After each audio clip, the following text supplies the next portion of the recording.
The Simple Truth, rising up to explore the difficult topics of real life. Join us as we proclaim the good, the true, and the beautiful with the simple truth of Jesus Christ and His Holy Catholic Church through Scripture, tradition, and the Catechism. And now, your host, Jim Havens. It is great to be back with you on The Simple Truth, where we proclaim the life-giving reality of Jesus and His Catholic Church. We consecrate everything to the Sacred Heart of Jesus through the Immaculate Heart of Mary and the pure, strong heart of Saint Joseph. It is Current Events Wednesday, and our guest today is George Neumayr. He is senior editor and writer at the American Spectator, Spectator.org, also author of The Biden Deception, The Political Pope, and No Higher Power. George Neumayr, thank you for being back with us today. How are you? I'm fine. Thanks for having me. Excellent. Yeah, it's going to be a blessing once again to get into a bunch of George's recent articles. We'll also open the phone lines, go to your emails, and a lot to get to in this hour. But first, it's important that we always begin the Current Events Wednesday show by remembering the biggest current event of all, and the number one news story that ought to be reported by all the networks, but is going unreported today and every day. And that is the ongoing daily government-sanctioned, government-funded, government-protected mass murder of innocent children in the wombs of their mothers. These are real people being murdered by the thousands today and every day in our nation, which also means the mass exploitation of pregnant moms in need for profit by the lie of abortion. In terms of the loss of human life, we have at least a 9/11 every day in the U.S.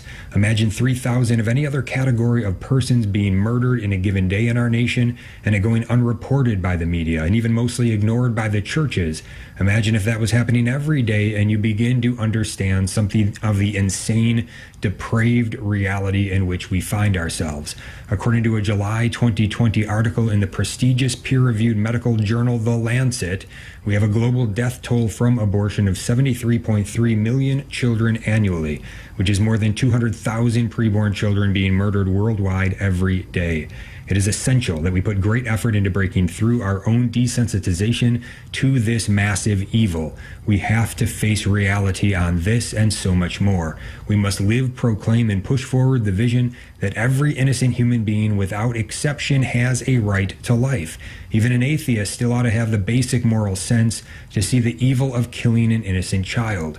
For those who believe in Jesus and His Catholic Church, we have the additional benefit of crystal clear, authoritative magisterial teaching on this, which truly gives us absolutely no place to hide in treating those in the womb as any less valuable than us. Catechism of the Catholic Church 2270, quote, "Human life must be respected and protected absolutely from the moment of conception, meaning fertilization. From the first moment of his existence, a human being must be recognized as having the rights of a person, among which is the inviolable right of every innocent human being to life," end of quote. Also, if you've experienced abortion in some way, as a mother, father, sibling, grandparent, etc., there are some great people, great resources available to help you in your healing process. We love you. You are not alone. Go to levelendchildkilling.com. Click on the Healing tab for more information. George Neumayr, it's been a while since we've had you on, and we haven't had you on since the news broke with the Alito opinion being leaked that would potentially overturn Roe and Casey if, in fact, that is the way it comes down. We're still waiting for that ruling. But you did put out a few articles right after the fact. One was entitled "The Undemocratic Defenders of Roe v. Wade." Also, "What Would a Post-Roe Landscape Really Look Like?" and "Abortion, the Unholy Sacrament of the Sexual Revolution." So, George, share with us now, what are your reflections on it all? Where are you at right now? What is stirring in you with respect to all that is going on with this ongoing daily mass murder? Well, the points I was making in those articles were varied. One point was that the pro-abortion side always says that the American people are overwhelmingly pro-abortion, overwhelmingly in favor of Roe v. Wade. But if that's the case, why are they so afraid of letting the people determine the issue of abortion at the state level, according to their elections? So they seem deathly afraid of subjecting abortion to democratic choice. At the very moment, they're telling us that the American people completely accept Roe v. Wade and abortion. So there's an obvious contradiction there. I think they actually whenever they quote these poll numbers in favor of Roe v. Wade, they're suspiciously high numbers. And I think I think the pro-abortion crowd, they don't believe their own numbers or the ones they state. I think they're actually afraid of this issue going to the state level because they know that in about half the states, they're probably going to lose on the issue of abortion. At least half the states are going to adopt pro-life restrictions of varying degrees, and so I don't think America is as universally pro-abortion as they're claiming. So that was one of the points I was making. On that other column you mentioned, the abortion as the unholy sacrament of the sexual revolution. There I was making a point kind of sympathetic to what the abortion crowd is saying, which is, the abortion crowd knows that the sexual revolution dominates America. And they know that abortion is the unholy sacrament of that revolution, that abortion really exists to facilitate the sexual revolution. So my point in that column was that, as long as the sexual revolution is accepted in America, abortion at some level will continue to be accepted.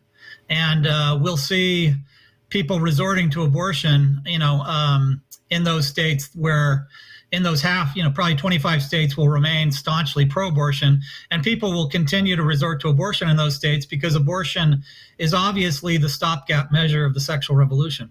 Mm-hmm. George Neumayr is with us, and you can read all of his articles at spectator.org, one of the best Catholic journalists around. We're going to get to his article in just a moment entitled Secularism's Arrogant Response to Archbishop Cordileone. Whoopi Goldberg and company feel entitled to meddle in the church's sacramental affairs. But first, let's go to the clip to set it up. This is from The View last week. This is Pelosi. They entitled it this way on their own YouTube channel. They've entitled this clip, Pelosi Barred from Communion Over Abortion Stance. And this is, of course, referring to Archbishop Cordileone and him finally, after 10 years, enforcing Canon 915 with respect to Nancy Pelosi. This was The View's response via Whoopi Goldberg last week. Here it is. The abortion rights battle is starting to blur the lines between church and state. The Archbishop of San Francisco is calling for Speaker Nancy Pelosi to be denied receiving communion because of her pro-choice stance. He's one of the priests who also called for President Biden to be denied sacrament. This is not your job, dude. That is not up to you to make that decision. What is the saying? It's kind of amazing. But what is the point of communion, right? It's for sinners. It's for sinners. It's the reward of saints, but the bread of sinners. How dare you? All right, there's a lot that can be said on this. George, you wrote an article regarding this where you make some excellent points. What stands out to you in terms of responding to that outlandish nonsense by Whoopi Goldberg there? Well, the first point I would make is that Whoopi Goldberg has a vested interest in this discussion because she's on record saying that she's had 5 or 6 abortions. So she's really defending her own lifestyle in making these remarks. Another point I would make is that she has absolutely no standing to weigh in on a internal church matter. Who crowned Whoopi Goldberg Pope? Who made her an expert on the Code of Canon Law? She said it's not the duty of Cordileone to impose this ban. Well, according to the Code of Canon Law, it is his duty to protect the sacrament of Holy Communion. He has not only a right but a duty to prevent the sacrilegious and scandalous reception of communion. Another point I would make is that secularism, its stance towards the church is one of total arrogance. On the one hand, it tells the church, you can't lecture us, you can't tell us what to do. And then in the next breath, they're telling the church what to do with respect to her own internal governance. And so they encroach upon the autonomy of the church, while at the same time telling the church, you can never encroach upon the autonomy of the secular world. So there's an obvious contradiction there. But, I think most people recognize that Whoopi Goldberg is an absurd figure who has no right to comment on the internal affairs of the church.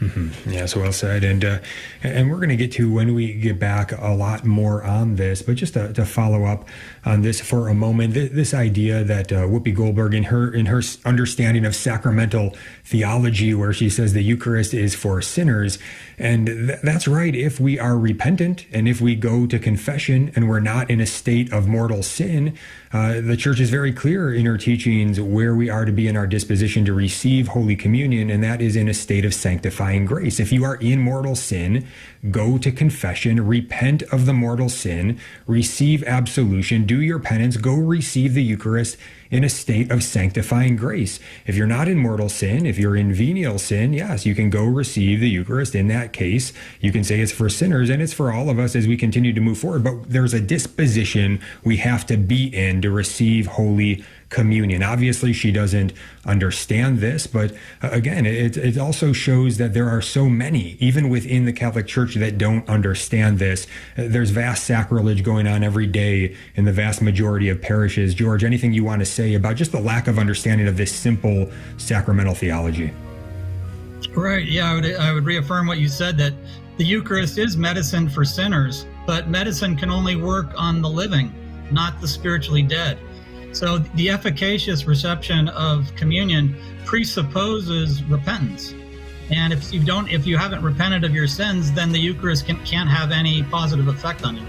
Mm-hmm. Yes, important, very, very important truth to know and to share. And that's one that we are going to reiterate over and over again as we do on this show. If you are in mortal sin, run to confession, get there, lay it all out, go back and receive the Eucharist in a state of sanctifying grace, and then seek to do everything you can to avoid mortal sin. If you fall, get back to confession, respect the truth that has been revealed and handed on to us in the Catholic Church.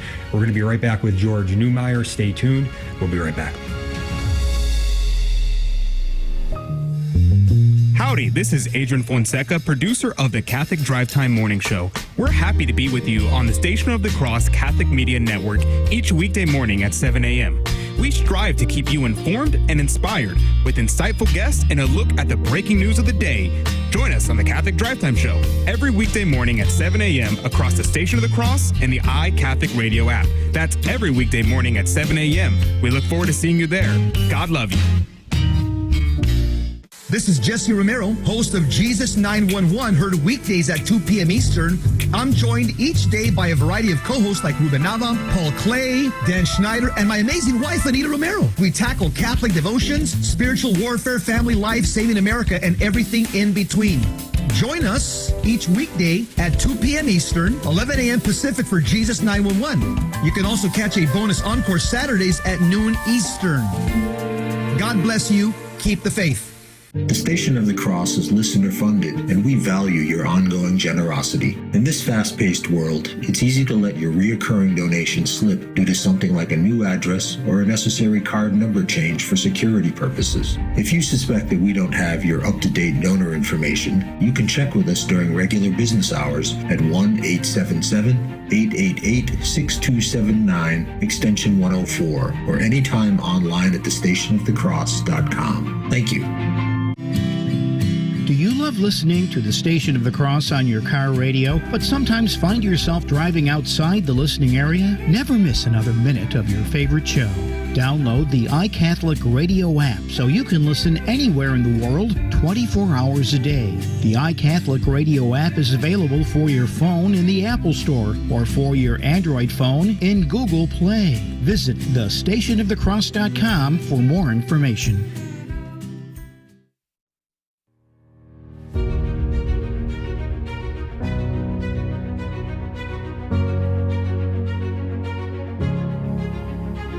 Welcome back to The Simple Truth. Jim Havens here. Current Events Wednesday with our guest, George Neumayr. He is senior editor and writer at the American Spectator, spectator.org, to read all of his great writing.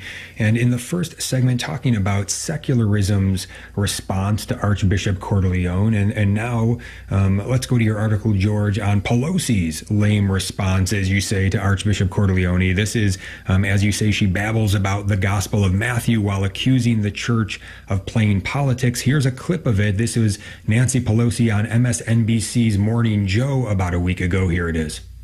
And what is important for women to know and families to know, that this is not just about terminating a pregnancy. So these same people are against contraception, family planning, in vitro fertilization. It's a blanket thing, and they use abortion as the front man for it while they try to undo so much. That's what they tried to do in the Affordable Care Act, which didn't have anything about terminating an abortion, a pregnancy. So let's just say that I wonder about death penalty, which I am opposed to. So is the church, but they take no action against people who may not share their view. Thank you for referencing the Gospel of Matthew, which is sort of the agenda of the church that is rejected by many who side with them on terminating a pregnancy. So we just have to be prayerful. We have to be respectful. I come from a largely pro-life Italian-American Catholic family, so I respect people's views about that, but I don't respect us foisting it onto others. Now, our Archbishop has been vehemently against LGBTQ rights too. In fact, he led the way in some of the initiatives on the ballot in California. So this decision taking us to privacy and precedent is very dangerous in the lives of so many of the American people. Well, and again, not consistent with the Gospel of Matthew. I'm sorry, your religion has been brought into this. Okay, so again, a lot there to speak to. It's insanity, depravity. It certainly is incoherent. And that's what Nancy Pelosi is giving us there. George, you wrote an article on it. Again, many great points. What stands out to you in response? Yeah, she was just throwing out sophistries and red herrings and just trying to change the subject, basically. You know, the issue is an issue of internal church governance, you know, and she never addresses that. You know, she makes it sound as if it's an attack on the society at large. It's really a matter that pertains to her refusal to accept Catholic teaching and her support for abortion and other issues where she's clearly at odds with church teaching. And that's what puts her out of communion with the church. She's clearly not in communion with the church, and therefore she shouldn't receive communion. But she, of course, never addresses the merits of that. She simply wants to change the subject to these other issues where she thinks the public is with her. You know, so you notice in that in that interview, she's kind of hedging on abortion. She's almost implying that abortion is unpopular. And that she makes a slight nod to her pro-life family members. So you can kind of see there that the Democrats are getting worried about the collapse of Roe v. Wade, and they know that the abortion politics is going to possibly cut against them because they've become so staunchly pro-abortion that they're not going to be able to compete in all 50 states if Roe v. Wade collapses. So that was one thing I noticed. But overall, it's obviously just Nancy Pelosi wants to have it both ways. On the one hand, she's declaring a right to independence from the church. And then on the other hand, she's declaring that the church has to recognize her communion with the church. So which is it? Are you independent of the church or are you in communion with the church? You can't have it both ways. But she obviously is trying to. Mm-hmm. Yeah, and to your point that she, that she's kind of hedging there. I also noticed in that first clip with Whoopi Goldberg, I mean, she was visibly rattled in response to what is taking place in terms of the enforcement of Canon 915 with Nancy Pelosi. Look, this has big consequences in the spiritual realm, and as well as on just people that are watching. That ordinarily, what would Whoopi Goldberg care? What would anybody care about what the Catholic Church says? I remember Archbishop Dolan famously, his response when asked a few years back after New York State passed this massive abortion expansion death bill, where Andrew Cuomo was leading the charge, and Dolan was being called on to excommunicate him. In this interview, he basically said, "Nobody's going to listen to me. Who's going to listen to this fat, bald Irish guy?" You know, and it's like, look, there is an office. There is an office that these men are in. Yeah, maybe nobody's going to to listen to you if it's just you, but it's you in the office of the episcopacy. There is a spiritual realm here. There is a spiritual power. That there are consequences here, and I think that folks can feel and sense these consequences, even if we would think they would want to maybe just dismiss them. Look, these are human beings. Nancy Pelosi, Whoopi Goldberg, they do have consciences. They may be very, very deeply buried in terms of their sense of good and evil, but it still remains. There is some still flicker there of understanding what is right and wrong. You don't have to have a well-formed conscience, again, to know the evil of killing an innocent human being, especially one that is so vulnerable and defenseless as a child in the womb. And so they must know, they must have some sense deep down that this is wrong, this is evil. History may be about to go in the other direction on them. What is your sense of that, George? Any thoughts on just the spiritual power of enforcing Canon 915? I think you saw there in Pelosi, for all of her ostensible confidence, there is a certain anxiety there. And I don't know, it may be that my guess is that she fears the political consequences of that kind of condemnation much more than the spiritual consequences. I think the pro-abortion Catholic Democrats know that if they lose, the support of the church, and if they're condemned outrightly by the church, that's going to pose a serious political problem for them. And this underscores why the church should have done this a long time ago. If the bishops could have crushed this serpent in its shell, as it were, if they had excommunicated all these pro-abortion politicians 40 years ago, that would have stopped this whole class of Joe Biden-style Catholics from cropping up. And in point of fact, there were a few bishops who recommended that and who called for that in the 70s and 80s. I can think of the San Diego bishop. I'm forgetting his name at the moment, but he called for that. He said that pro-abortion Catholic politicians should be not only denied communion, but excommunicated. And Joseph Bernardine and Roger Mahoney and bishops in that mold, they all condemned that bishop. I can't remember his name at the moment. But at any rate, if you went back and you looked at that history, you would see that there were a few voices saying that this serpent had to be crushed in its shell, and it wasn't. But now Cordileone, even though it's long overdue, his ban on communion for Pelosi is effective, and it does, I think, raise some fears in the Democrats, especially if it, if there's an emboldened episcopate combined with the collapse of Roe v. Wade. That's going to make it very difficult for the pro-abortion Catholic Democrats in those states that go pro-life. They're going to probably, in all likelihood, they're going to end up having to kind of adjust their position on abortion, or at least make it more ambiguous. It's going to be very difficult for the party to be universally pro-abortion if Roe v. Wade falls and bishops start cracking down on Catholics like Pelosi in the way that Cordileone has.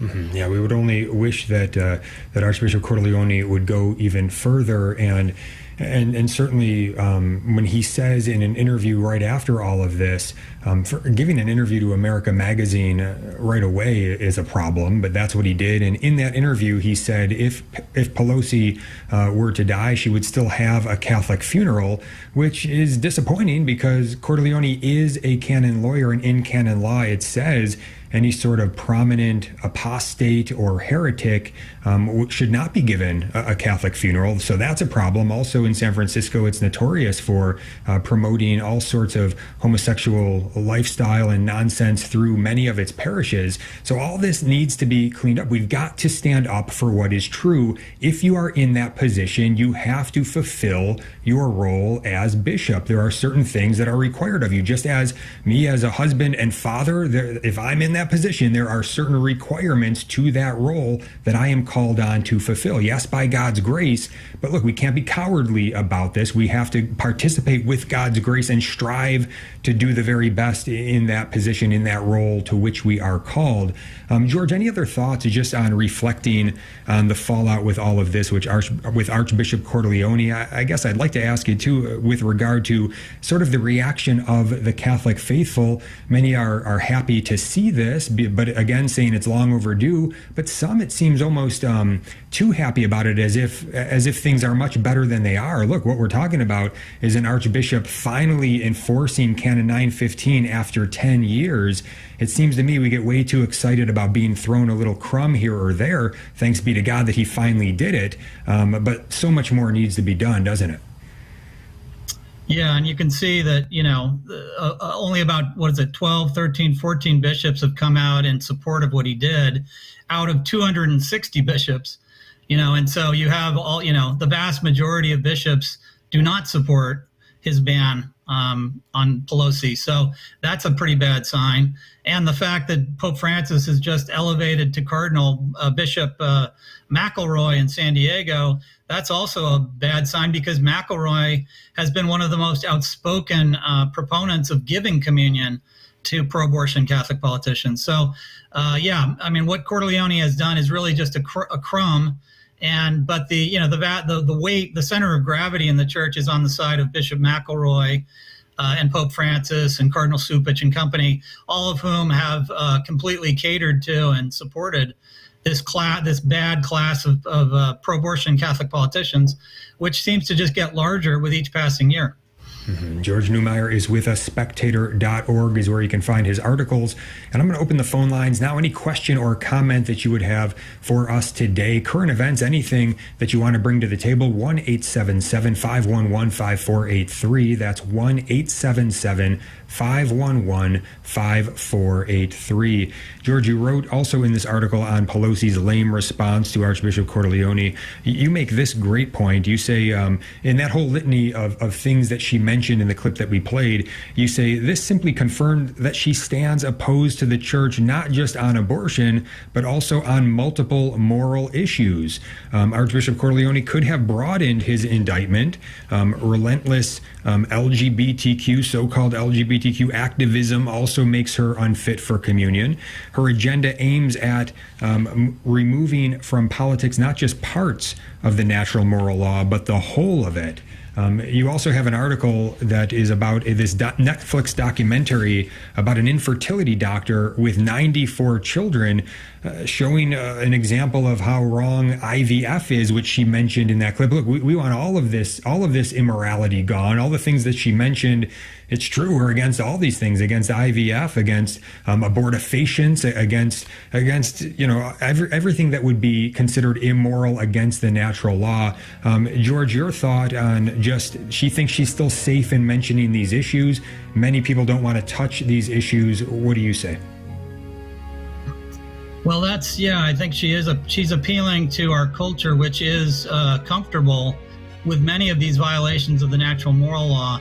And it's kind of cynical on her part to do that, because in reality, abortion and in vitro fertilization and all these other things, they all stand opposed to God's plan for humanity.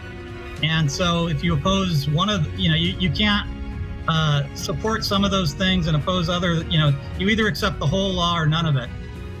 And she obviously accepts none of it. And so Cordileone could really have broadened his reasons for withholding communion from her. She's an opponent not just of part of the natural moral law, but the whole of it, as most of these Catholic This is are. Life News Radio. I'm Jim Anderson. U.S. Marshals at the Supreme Court remain tight-lipped about internal investigations into the leak of an illicit early draft of Justice Samuel Alito's Dobbs v. Jackson opinion. The document shows early support for overturning Roe v. Wade and returning legal jurisdiction for abortion to the states. Legacy media outlets criticize the investigations as unprecedented. Yet that matches the unprecedented nature of leaked documents at the High Court. City leaders in Austin, Texas, anticipating Roe v. Wade to be overturned, are preparing to try their hand at decriminalizing abortions. Because such crimes are usually the purview of states' statutes, the city is crafting alternative means. Austin wants to restrict city funds from investigating abortion crimes and make abortion-related investigations the lowest priority for city police. This is Life News Radio. Persecution around the world has manifested itself through the centuries, but it is worse today than ever before. Aid to the Church in Need and its donors have been there to help since 1947, never abandoning the Church or her most vulnerable children. Will you stand up for your faith and accompany our brothers and sisters on their spiritual journey? Visit churchinneed.org. churchinneed.org. In other stories, of all U.S. bishops, the Vatican has tapped one to become a new cardinal. Cardinal-designate Bishop Robert McElroy has opposed denying communion to abortion-friendly politicians. Abortion-friendly news anchors are suggesting that red states that may ban or restrict abortions are not prepared for a post-Roe baby boom. Pro-life demographers counter such contention, saying that a healthy birth rate is good news for local economies.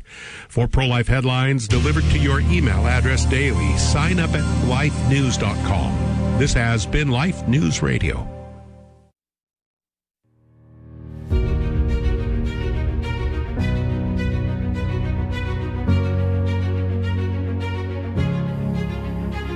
Welcome back to The Simple Truth. Jim Havens here with our guest today, George Neumayr, on this Current Events Wednesday. George is senior editor and writer at the American Spectator, spectator.org.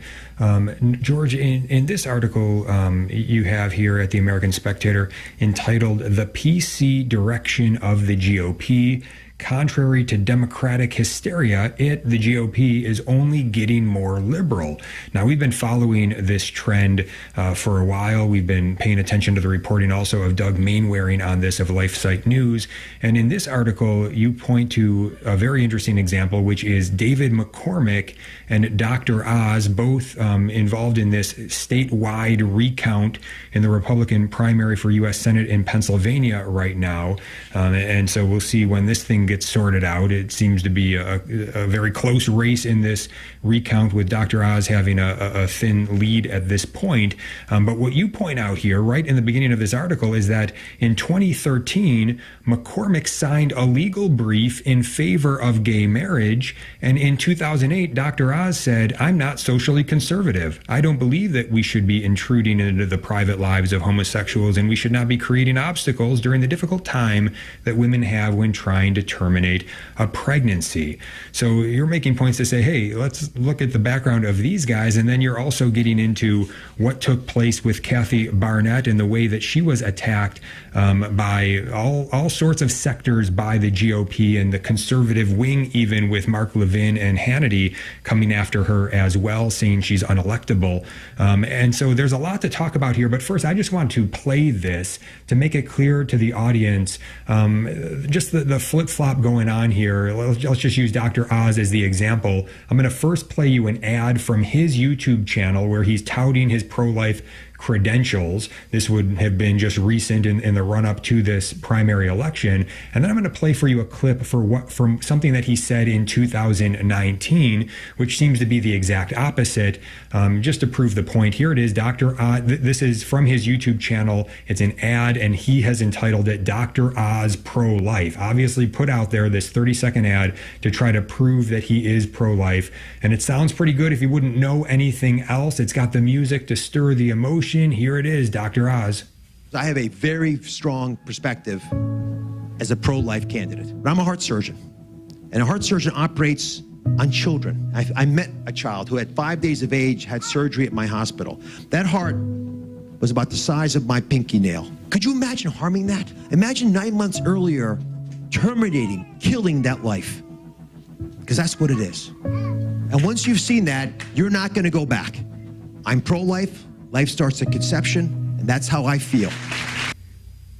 Okay, so he seems to be pretty strong pro-life in that ad in terms of the election that he was running in Pennsylvania. But this is him on the Breakfast Club morning show back in 2019, where he says pretty much the exact opposite. Here it is. And what really concerns me is I feel like it's banning safe abortions, because women, if they're determined to do something, it just won't be done safely. So if you're determined to get an abortion, which has happened in the past, it'll be done in a dangerous way, and it could actually kill you. It's, as a doctor, just putting my doctor hat on, it's big time concern, because I went to medical school in Philadelphia, and I saw women who'd had coat hanger events. I mean, they're really traumatic events that happened when they were younger, before Roe versus Wade, and many of them were harmed for life, emotionally discarding anyway. Right. And listen, I'm at a personal level, I wouldn't want anyone in my family to have an abortion. I told my kids this. I mean, I love the lives that they're creating so much that I personally wouldn't want it, but I don't want to interfere with everyone else's stuff because it's hard enough to get into life as it is. All right, so there is Dr. Oz in 2019 saying how pro-abortion he is, and in doing so, he's using, again, a personal story like he does in saying how pro-life he is just this year in running for election to the U.S. Senate. So my point here that I want to ask you on to get started in this whole unraveling of what's going on here with the Republican Party. My point here is to say that with Donald Trump, he comes to mind for me as somebody who was a pro-abortion guy and then became a pro-life guy. There can be genuine conversions on the issue. His seemed genuine to me in the Republican primary. He didn't have some extensive background where he was saying all these any sort of personal anecdotes about why he was pro-abortion or anything like that. But he did have a personal anecdote of how he became pro-life. It just occurred to him that this is wrong, and he's not for that, as he heard stories about abortion. And then it proved to be borne out in the election of Donald Trump. He did, in terms of his policies, he was the most pro-life president we've ever had. But now Donald Trump has endorsed Dr. Oz in this run-up, which is problematic. So it all gets quite murky. But the thing that bothers me the most about this Dr. Oz is the fact that he's got such a personal story about how he's pro-abortion, then about how he's pro-life. It just doesn't seem to add up to me. George, what are your thoughts? I agree. It's to me, he just looks like an unreliable flip-flopper who's not truly pro-life. Maybe he thinks it's immoral, but he probably doesn't think it should be illegal. So he ends up taking a kind of the same kind of position that a lot of these Catholic politicians take, which is, I'm personally opposed to abortion, but I don't think it should be illegal. I don't trust him. And the other, McCormick is also a woke Republican. And another point I would make is Dr. Oz is very pro-sexual revolution. So how can you be at once pro-life and pro-sexual revolution? That's a contradiction right there. And it goes back to what I was saying earlier, which is as long as America embraces the sexual revolution, America is going to embrace abortion because abortion exists for the sake of the sexual revolution. You can't have a sexual revolution without abortion as the stopgap measure for all of the consequences of the sexual revolution. So I don't trust any Republican who's in favor of the sexual revolution who says he's pro-life, as Dr. Oz does. Both McCormick and Oz are, completely in sync with the LGBTQ movement, which of course is a complete repudiation of God's plan for human sexuality. The LGBTQ movement and the pro-abortion movement have been cousins for decades. When I went to a pro-life demonstration one time in front of Planned Parenthood, I noticed all these LGBTQ people at the event, and I thought, well, why are they at this event? Well, it's because they're against procreation. They're against life. And so any Republican who's pro-LGBTQ, pro-sexual revolution, in the end is not going to be staunchly pro-life. And so I think what you're saying about Oz is totally true. Mm-hmm. Yeah, thank you for your writing on this. Your articles on this are very, very hard-hitting in their clarity, but also so needed. So thank you for the charity in writing this, because so few are willing to say this, and we need to contend with this reality. You write it this way. You say, liberalism has little to fear from a GOP that champions supporters of gay marriage while declaring opponents of it unelectable. You go on to say, if the burning issue of the day is, should the teaching of immoral sex education start in high school or elementary school, conservatism has already lost. And then you go on to say, were it not an election year, the PC leadership of the GOP wouldn't care one whit about the LGBTQ movement's encroach upon public schools. Before that issue caught fire, Republican National Committee Chair Ronna McDaniel was sending out tweets in praise of LGBTQ Americans, so she said. So the GOP isn't even opposed to transgenderism in principle. It just balks at a few of its excesses involving children and athletes because so doing so makes for good politics at the moment. And then this to me is the clincher. You say such a GOP will never solve America's fundamental problems or arrest its transformation into a secularist dystopia. That would require the recovery of a principled conservatism rooted in the natural moral law. So this seems pretty dark, but I think it's actually very honest about the reality that we are in. George, is there anyone on the horizon, anybody who embodies this sort of principled conservatism rooted in the natural moral law that could potentially be somebody to support within the GOP that could maybe take the reins and change the party and make it what it ought to be?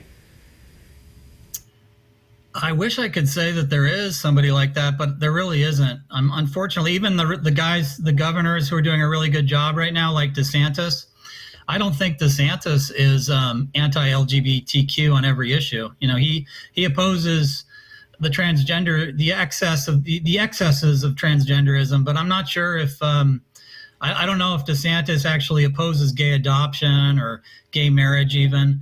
My guess is he probably doesn't. So, you know, the party is really the GOP, for all intents and purposes, is a socially liberal party with the exception of abortion. You know, it's generally pro-life, although even there, you know, they make exceptions on the so-called popular abortions involving rape and incest. But, you know, what we're looking at right now in America is basically two socially liberal parties, one that's going at a very fast clip, and then the other party that's going at a slightly slower clip, but they're both going in the same disastrous direction. And so as a consequence of that, the wins that the GOP, you know, gets, those wins mean less and less, because once they've acquired power, they don't use it to recover, to bring America back to the natural moral law. All they do is just adopt slightly less radical positions than the Democrats. So I think we need a party, or we need politicians now who stand in support of the natural moral law, not just in parts of it, but the entirety of it. Mm-hmm. Absolutely, yeah. And if, you know, a third party idea, which I know you floated into one of the articles that I read, I mean, if that were ever something that could be brought together, I think that's absolutely the principle that it ought to be brought together around, is the natural moral law. However, it seems to me that the easier route might be if there could be some folks that could get together within the GOP and take that on and carry that mantle, that option to the voters and allow people to vote. Do they want candidates that are going to be for the natural moral law in total, or do they not? Let's put that on the ballot. I know one thing that we can do is we can get to the men's march that is going on June 11th. So coming up in only about 10 days now, June 11th in Tallahassee, we are trying to encourage Governor DeSantis in the right direction. He has been soft on life in Florida, going with the 15-week ban of abortion after the Mississippi law, instead of going for the Texas ban of the 6-week law, the 6-week ban that he could have certainly pushed through, having a super majority of Republicans in his legislature, but he opted for the 15-week ban when he should be pushing for constitutional personhood.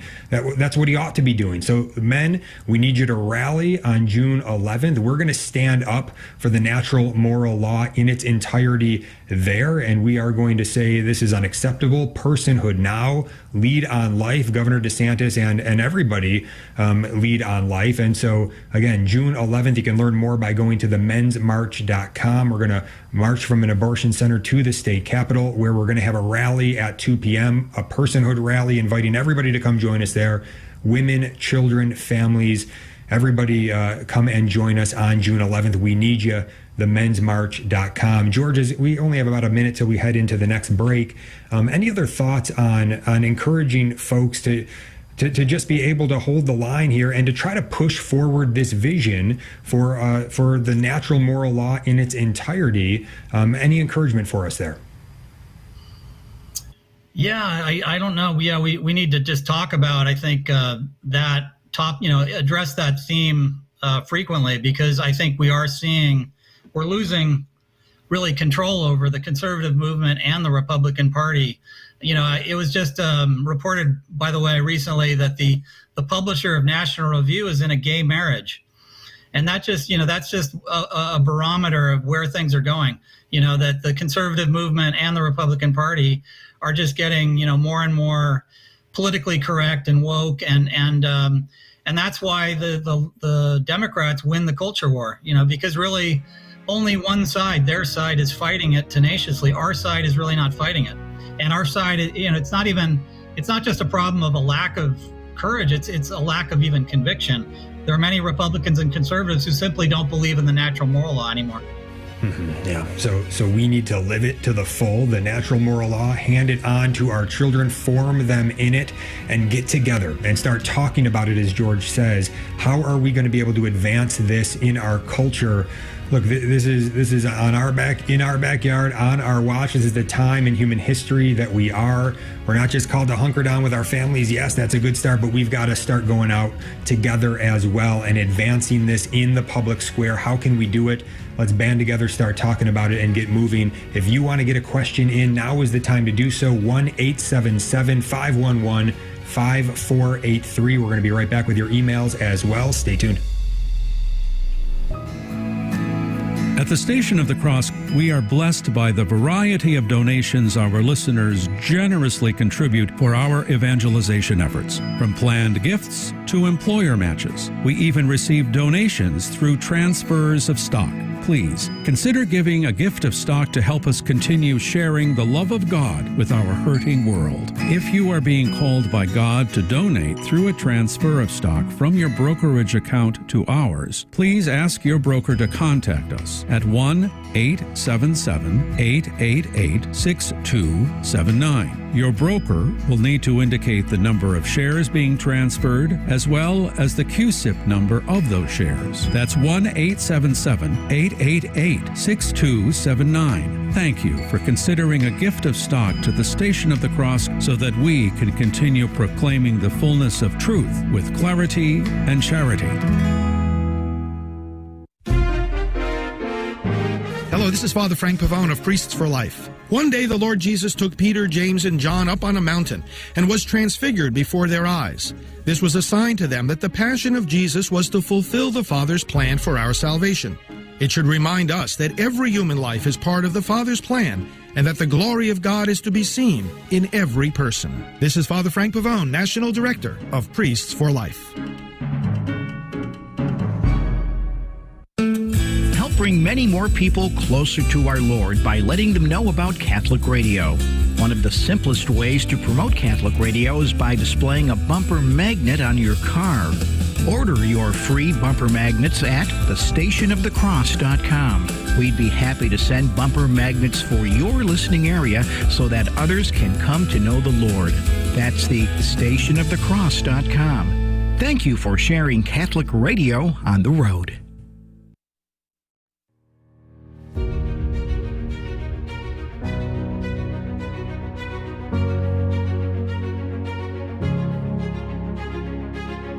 Jim Havens here with George Neumayr. You can find his great work over at the American Spectator, spectator.org. Last chance to get your question or comment in today, 1-877-511-5483. That's 1-877-511-5483.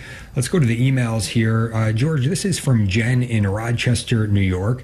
She's grateful that you're on today and also wondering what you are currently working on. She says that you're usually ahead of the curve on these things, and most of the time you're the only one working on the story. I would agree. Great insight on that, Jen. George, what is on the horizon in your good work?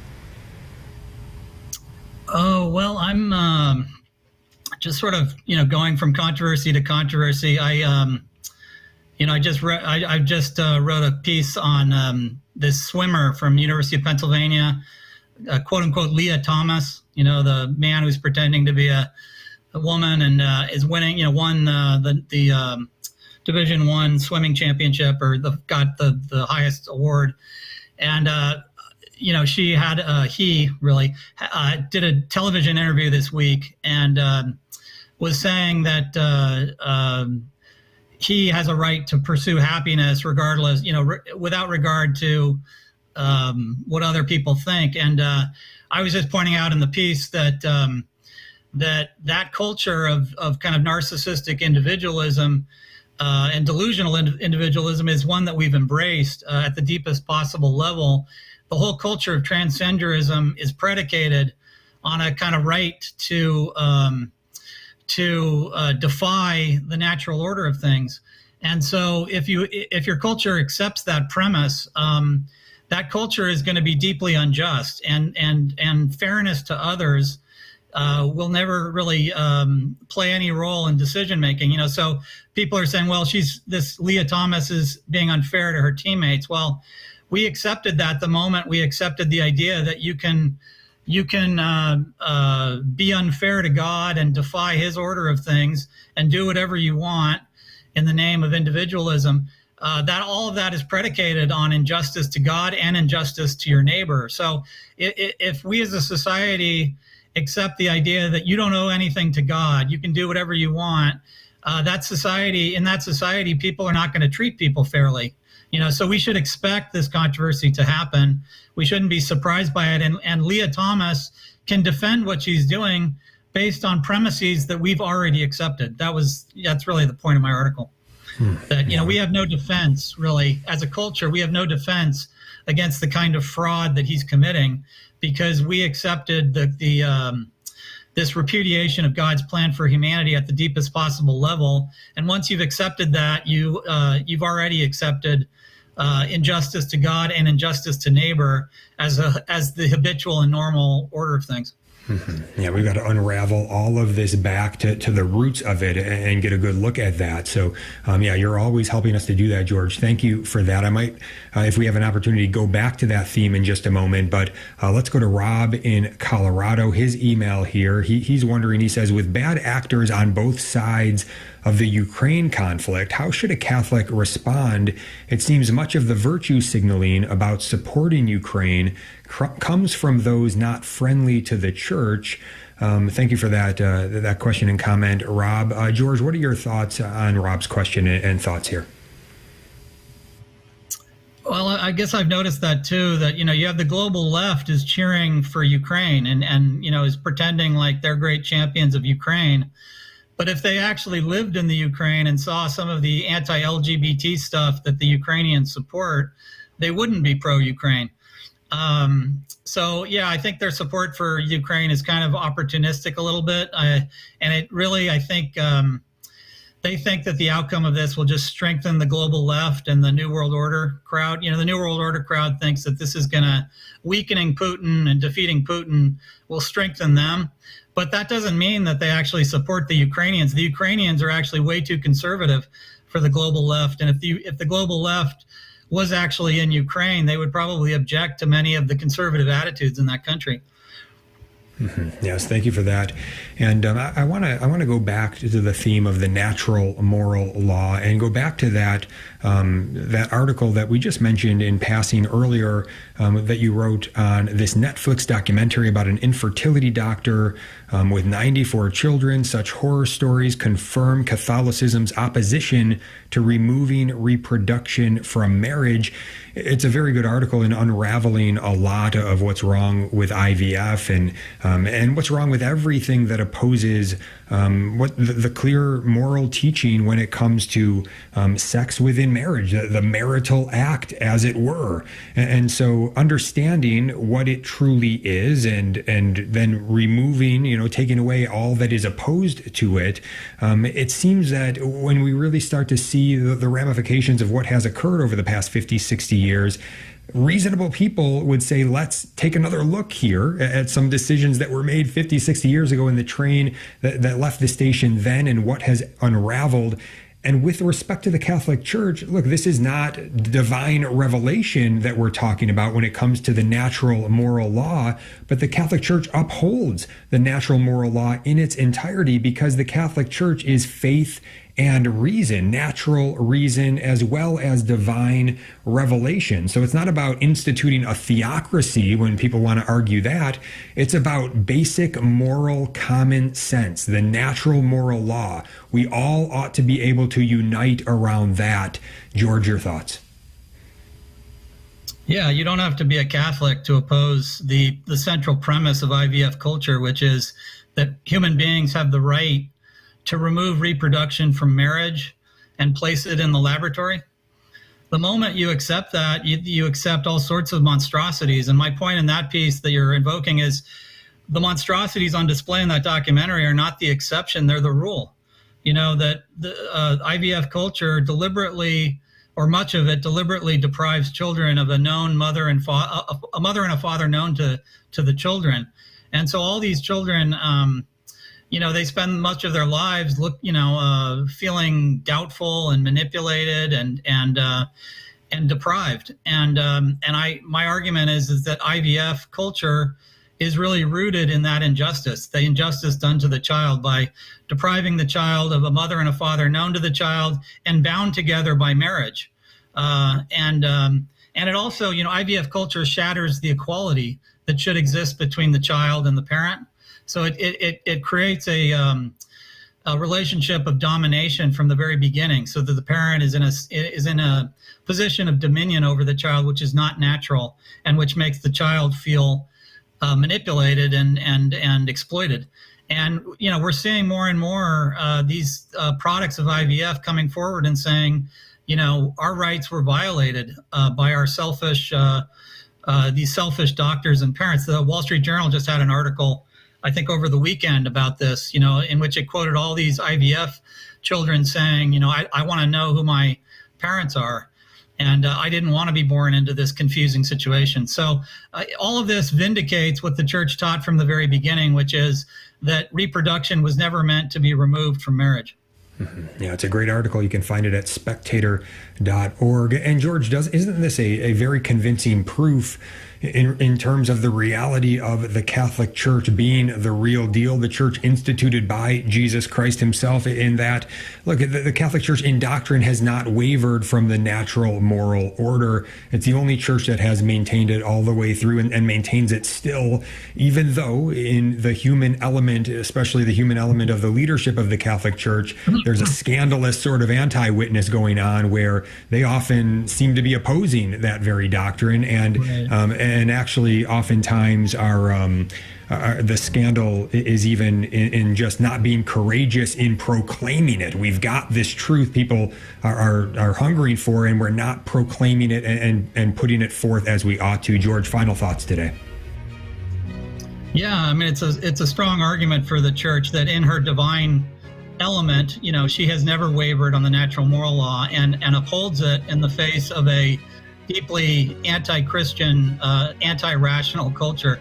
So, it's not preached very often anymore, but at least in terms of the divine element of the church, it's still there in the repository of wisdom of the church. George Neumayr, always a blessing to have you on. Thank you once again for your good work. If you're not reading George Neumayr, you need to start. Spectator.org is where you can find his articles, spectator.org. God bless you. You enjoy listening